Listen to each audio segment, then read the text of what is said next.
تو آپ نے فرمایا کہ جس وقت میری امت میں مائیں ذلیل ہوں گی، باپ در بدر ہوں گے، ٹھوکر کھائیں گے، دوستوں کی عزت اور اکرام ہوگا اور باپ کو ذلیل کیا جائے گا، وساد القبیلۃ فاسق ہوں اور قبیلے کا سردار فاسق و فاجر ہوگا، وکان رئیس القوم ارذلہم اور حکومت نکمے انسانوں کے ہاتھ میں ہوگی، وَأُكْرِمَ الرَّجُلُ مَخَافَةَ شَرِّهِ ایک دوسرے کو سلام کریں گے، اندر میں بغض بھرا ہوا ہوگا، ایک دوسرے کو سلام کریں گے، اندر میں کوئی نہ کوئی مفاد بھرا ہوا ہوگا، اور وَارْتَفَتِ الْأَصْوَاتُ فِي الْمَسَاجِدِ اور مسجدوں میں لڑائیاں شروع ہو جائیں گی، وَظَهَرَتِ الْقَيْنَاتُ وَالْمَعَازِفُ اور ساری امت گانے بجانے میں ڈوب جائے گی۔ یہ وہ دور ہے جب سوائے قرآن کے کسی گھر میں کسی چیز کی آواز نہیں آتی تھی، اور اب آگے دیکھ کے بتا رہے تھے کہ ایک وقت آنے والا ہے جب ساری امت موسیقی میں ڈوب جائے گی، ظہرت القینات اور گانے والیاں معزز ہو جائیں گی، محترم ہو جائیں گی، والمعازف اور گانے کے آلات، سارے ٹیکسٹائل کے ہاسٹل میں میوزک کی آواز چاروں طرف گونج رہی ہے۔ میں نے ہاسٹل لائف گزاری ہے، میوزک کیسے گونجتا ہے میں خود اس دور سے گزرا ہوں، لیکن میں تو جانور تھا، مجھے تو پتہ نہیں تھا، اور اس طرح تبلیغ کا کام بھی کوئی نہیں تھا کہ ہمیں آ کے کوئی بتاتا اور سمجھاتا۔ تمہیں تو ہم بتا رہے ہیں، یہاں آ کے بیان کیا تھا جنید جمشید نے، یہ ایگریکلچر یونیورسٹی میں، تو میں بھی ساتھ تھا، تو کہنے لگا دیکھو میرے عزیزوں میں گانے والا ہوں، میں توبہ کر چکا ہوں، تم سننے سے ہی توبہ کر لو۔ یہ کیسے دیوانے ہیں جو کہتے ہیں موسیقی روح کی غذا ہے، یہ روح کی غذا ہوتی تو میں چھوڑ دیتا، بلا تم روٹی چھوڑ دو گے، پانی چھوڑ دو گے، تمہیں کوئی لاکھ تقریریں کرے تو روٹی چھوڑ دو گے، پانی چھوڑ دو گے، تو جو چیز روح کو تقویت پہنچائے اسے کون چھوڑے گا؟ روح کو تقویت پہنچانے کے لیے اللہ، صرف تم ایک دفعہ کہتے نا اللہ تو تمہاری روح کا رواں رواں سرشار ہو جاتا، جب کہتے نا لا الہ الا اللہ تو تمہاری ساری روح میں نغمے ہی نغمے گونجنے لگتے۔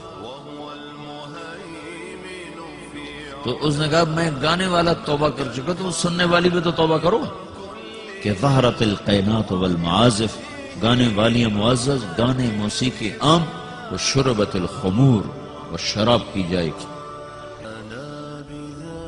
وَلَانَ آخِرُ هَذِهِ الْأُمَّةِ اول میں لاہور میں تھا، ایک بڑے افسر کہنے لگے جی قرآن میں کہاں لکھا ہے شراب حرام ہے؟ میں نے کہا قرآن میں کہاں لکھا ہے زنا حرام ہے؟ دکھا دو کہیں قرآن میں لکھا ہو کہ زنا حرام ہے۔ چلو زنا تو ایک مسلمان بھی کر سکتا ہے، شراب ایک مسلمان بھی پی سکتا ہے، سارے قرآن میں کہیں دکھاؤ کہ لکھا ہو شرک حرام ہے، پتھر کی پوجا حرام ہے۔ اللہ کے بندو تم نے انگریزی پڑھی ہے، تم نے عربی نہیں پڑھی، تم عربی کا محاورہ کیسے سمجھ سکتے؟ ایک حرام کرتے ہو، ایک اس کو حلال کہتے ہو، ایک شراب پینے کو اس کو حلال کہنا، ایک نماز نہ پڑھنا ایک اس کو حلال کہنا، یہ تو اسلام سے ہی باہر نکل گیا۔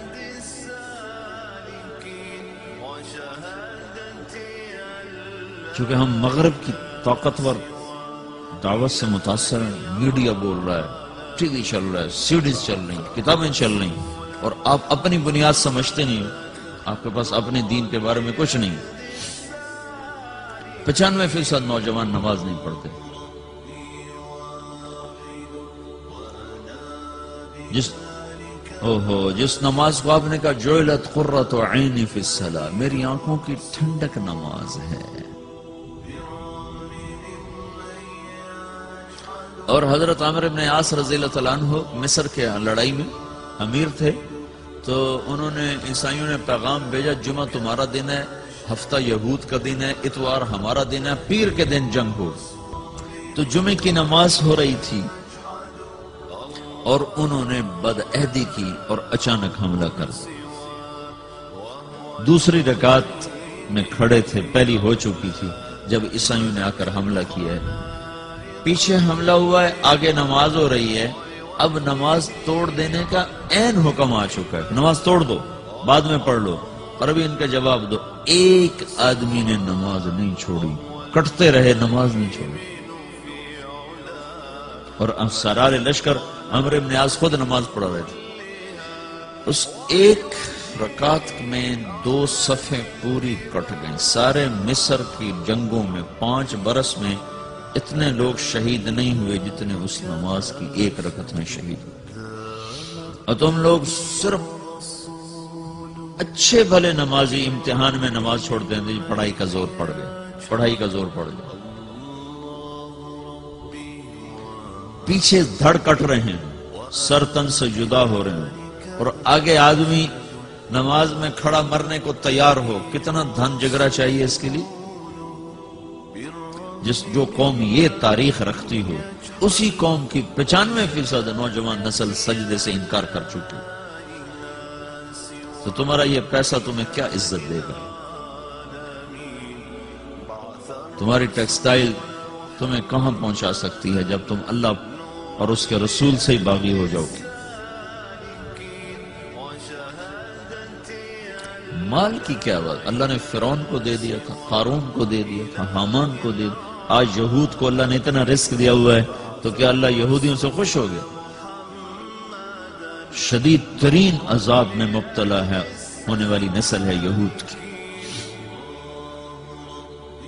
تو میرے بھائیو، اللہ کو مطلوب بناؤ، اللہ کو، اس کو سامنے رکھ کر زندگی کا سفر طے کرو، اس میں چاہے ٹیکسٹائل انجینئر بنو، چاہے ڈاکٹر بنو، چاہے تم تاجر بنو، سائنسدان بنو، ذمہ دار بنو، منزل تو سامنے رکھو، کہاں جانا ہے وہ تو سامنے رکھو۔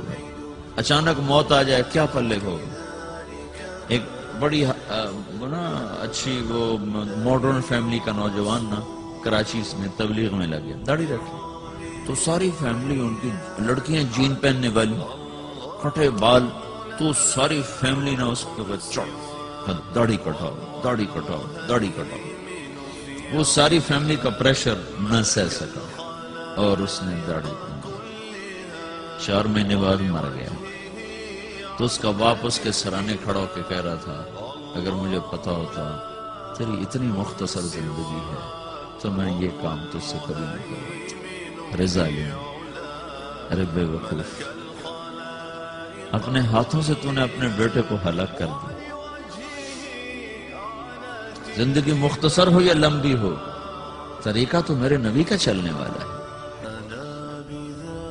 تو تم ایسی تاریخ رکھو، پھر تمہارے ہاسٹل میں دھڑا دھڑ میوزک چل رہا ہو، گالی گلوچ ہو، نماز پہ 8-10 لڑکے مسجد کو جا رہے ہوں، کہاں جا رہے ہو؟ کیا بنانا چاہتے ہو؟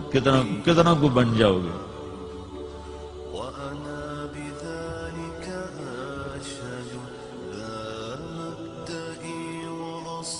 کوئی ہم بے نام مخلوق ہوتے، کوئی ہماری تاریخ نہ ہوتی، کوئی ہمارا ماضی نہ ہوتا، ہمیں پتہ نہ ہوتا کہ ہم کس قافلے کے بچھڑے ہوئے لوگ ہیں، تو پھر جو مرضی کرتے، لیکن کیا کریں، بھول ہی گئے۔ مدت ہوئی سیاد نے چھوڑا بھی تو کیا، تاب پرواز نہیں، راہ چمن یاد نہیں۔